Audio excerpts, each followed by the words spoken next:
nó phải tôm mình gì nè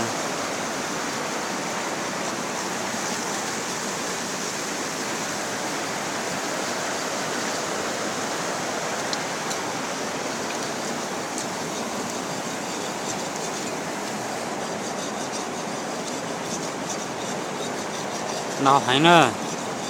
cứ lại lên bếp lo cho kilo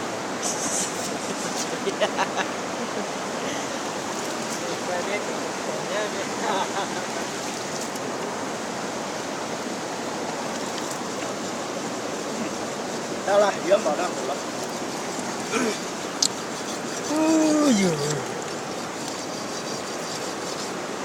khắp là trực tiếp rồi cái mà sống nè khắp trực tiếp cái như mình cho sao nó đi gì mà không được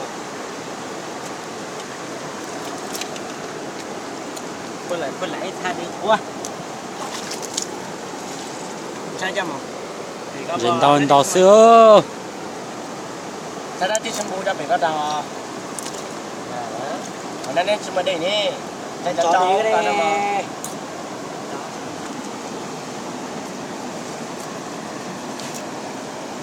tụi nó giờ cảnh cho nó nữa không lò thì cảnh cho nó tụi nó bắn mông nữa tụi nó giờ bắn mông nữa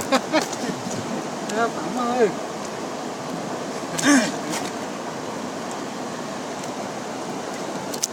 tụi nó giờ dây cảnh dữ nó còn lâu này nông thì lấy những cái cho xem lại cho mà Làm cho nó cảm giác chỉ để nó to mà. ôn gì lò sữa tôi lúc bà nó lên gì cho nên xanh chế nữa tiền trời này nữa là trời đi xem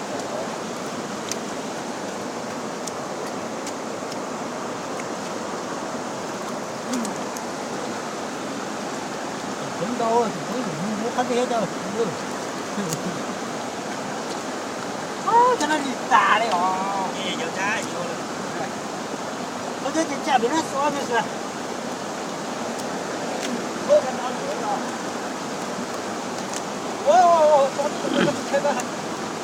Wow, nó chỉ cho biết từ thế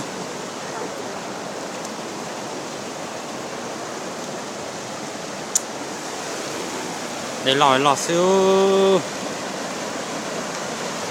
nó nhớ lò sa tê chèn bò nữa